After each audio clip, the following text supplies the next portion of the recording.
పెద్ద పులి ఆకారంలోని శివలింగం.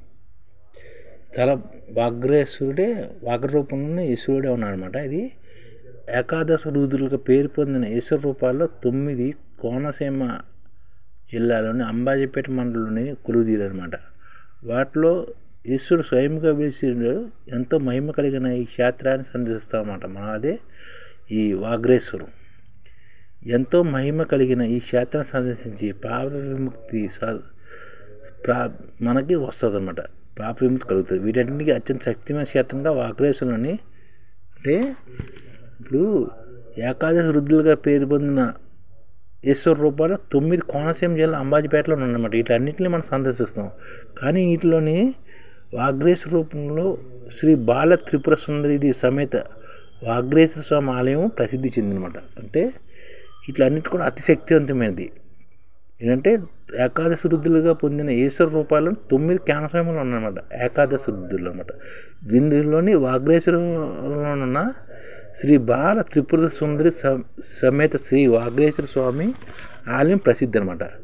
ఇక్కడ స్థల పురాణం ఏం చెప్తుందంటే, ఈ స్థల పురాణం ప్రకారం పూర్వం ఈ ప్రాంతమంతా దట్టమైన అడవులతో నిండి ఉండేదట. ఈ అడవుల నుంచి భక్తులు ప్రతిరోజు శివ పూజ కోసం బిల్వపత్రాలను తెచ్చుకునేవారు అనమాట. అంటే బిల్వపత్రాలు అంటే మారేడు దళాలు. ఒకసారి మహాశివరాత్రి నాడు మారేడు దళం కోసం ఒక పేద బ్రాహ్మణుడు ఈ అడవిలోకి వెళ్ళాడు. అక్కడ అతన్ని ఒక పెద్ద పులి తరేరంతో భయంతో పరుగులు పెడుతూ ప్రాణరక్షణ కోసం ఒక మారేడు చెట్టు ఎక్కి కూర్చున్నారనమాట. ఆ పులి చెట్టు కిందే కాచుకుని ఉంది. దాంతో చెట్టు దిగలేక మరోవైపు శివరాత్రి మహాపుణ్యకాలం సమీపిస్తూ ఉండటంతో ఆ చెట్టు ఆకులను ఒక్కొక్కటిగా కోసి మంత్రాన్ని చదువుతూ పూజ నిర్వహించాడు. తెల్లారిన తర్వాత చూస్తే ఆ చుట్టుపక్కల పులి కనిపించలేదు. ఈ వృత్తాంతాన్ని ఆ ప్రాంతాన్ని పాలించే పిఠాపురం రాజుకు అతను వివరించాడు. ఆ రాజు భటులను పంపించి బ్రాహ్మణుడు పూజించిన మారేడు దళాలను గుట్టనున్న చోట తవ్వించగా ఒక పెద్ద శబ్దం వినిపించింది. ఆ ప్రదేశంలో ఒక శివలింగం బయటపడింది.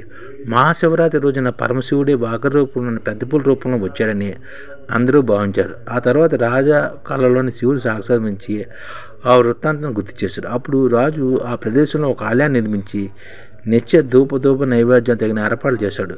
ఆ ప్రాంతం వాగ్రేశ్వరపురంగా ప్రసిద్ధి చెందింది.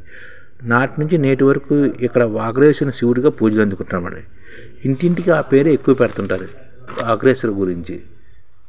ఇక్కడ ఈ వాగ్రేశ్వరపురం గురించి చెప్తే, ఈ ప్రాంతంలో వారు వాగ్రేశ్వరుని తమ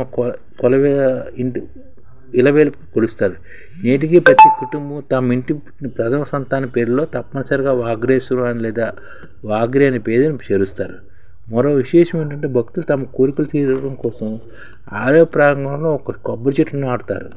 ఇలా చేస్తే తాము కోరుకోవని నెరవేరుతాయని వారి విశ్వాసం. ప్రతి సంవత్సరం మాఘమాసంలో బహుళ ఏకాదశి రోజు నుంచి 6 రోజుల పాటు స్వామివారి కళ్యాణ మహోత్సవాలు ఘనంగా జరుగుతాయి. వాటితో పాటు ఆలయ ప్రాంగణంలో ఉన్న శ్రీ రుక్మిణి సతీ సత్యస్వామి సమేత శ్రీ మదన గోపాలస్వామి కళ్యాణ వేడుకలు కూడా వైభవంగా నిర్వహిస్తారన్నమాట. ఇది ఇక్కడ వాగ్రేశ్వర ఆలయం ప్రతిష్ట గొప్పతనం. దీని గురించి చాలామంది తెలియదు, అందుకని తెలుసుకోవడం.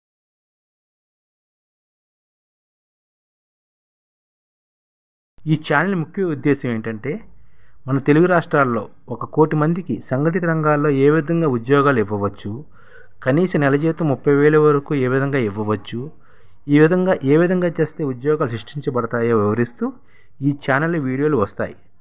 అలాంటి వీడియోలు మీకు కావాలంటే మన ఐడిఎఫ్ భాస్కర్ ఛానల్ని సబ్స్క్రైబ్ చేసుకోండి. ఐడిఎఫ్ అంటే ఇండియన్ డెవలప్మెంట్ ఫోర్స్. ఈ వీడియోలు చూసిన తర్వాత మీకు నచ్చితే లైక్ చేయండి, మీ ఫ్యామిలీ మెంబర్స్కి షేర్ చేయండి, మరియు మీ ఫ్రెండ్స్కి షేర్ చేయండి. Thank you. నమస్కారం.